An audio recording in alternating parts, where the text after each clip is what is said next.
We're back discussing evolution versus intelligent design with Dr. Stephen Meyer and Dr. Michael Shermer.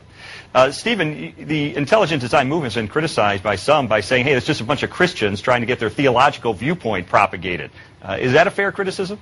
Well, it would be fair if it were also fair to say that Darwinism has been undermined in its credibility by the fact that many or most Darwinists are agnostics or atheists. I mean, Michael Shermer and Eugenie Scott and Richard Dawkins have all signed the Third Humanist Manifesto, which is a call for an aggressive atheistic world order. And two can play that motive-mongering game, but the problem with it is that it doesn't settle anything.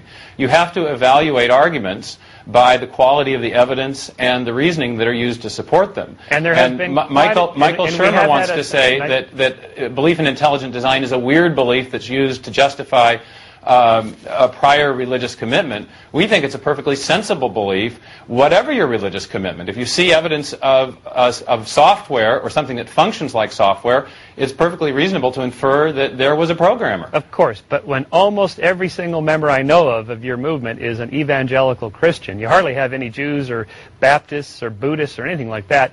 That makes me suspect. That just makes me suspect of something. It would be like if every single member of a group were Democrat or Republican, and I would think, okay, maybe they're right, but that makes me skeptical of something else going on here. Stephen, I want to ask you, is it possible to believe in Darwinian evolution and be a Christian? It's certainly possible as a personal matter, but I think it's logically contradictory. The problem is, it really depends on what you mean by evolution. If by evolution you mean simply that things change, yeah, things change, and you can believe that and be a Christian, a theist, a Jew, anything you like, and be logically consistent.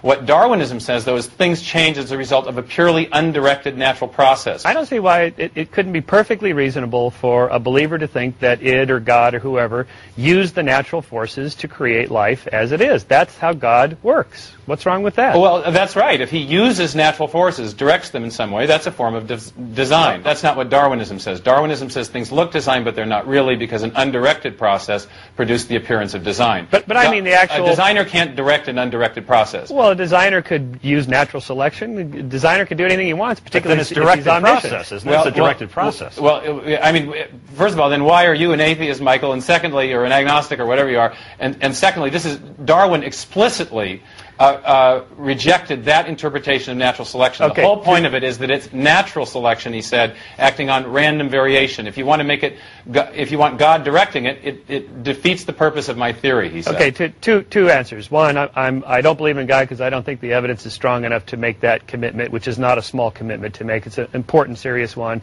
I was once a born-again Christian. I did that. It was serious.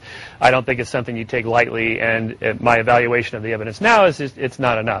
So, and two, I have a commitment to science, and the scientific method requires that we look for natural explanations for natural phenomena. There is no such thing as the supernatural or the paranormal. There's just the natural, the normal, and all the stuff we can't explain yet. And it's okay in science to just say, I don't know. We don't have answers to all these things. Well, we agree with that, too. I mean, there's an awful lot of dogmatic Darwinism that would be much better served by exactly the attitude that you suggest, that, you know, okay, rather than saying we understand something we don't, it's good to say we don't know. Yeah. But our argument is based on what we know and on a kind of logical apparatus that's used routinely in science, which is to say, given the evidence, what's the best explanation given everything we know so far? And that's the grounds by which we infer design. Terrific. Very good debate. Thanks for exploring both of it, guys. One of the main reasons I became an atheist was because of the theory of evolution I was taught in school.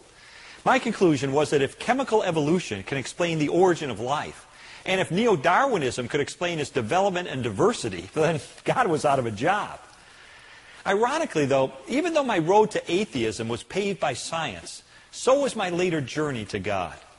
As I delved much deeper into the data, I found myself agreeing with hundreds of scientists with doctorates from Cambridge, Stanford, Yale, Cornell, Rutgers, Chicago, Princeton, Berkeley, and other prestigious institutions who have publicly declared their skepticism over the grandest claims of Darwin.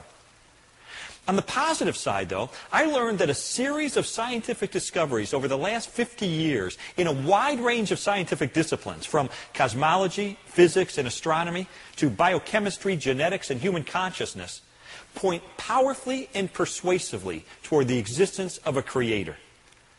I ended up writing a 340-page book, The Case for a Creator, to describe the evidence that I found most convincing. Ultimately, I found myself agreeing with Dr. James Tour, the noted nanoscientist from Rice University, who said, "Only a rookie who knows nothing about science would say science takes away from faith.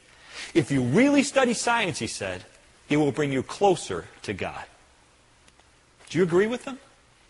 Now that your group has had a chance to discuss this topic, where do you stand right now?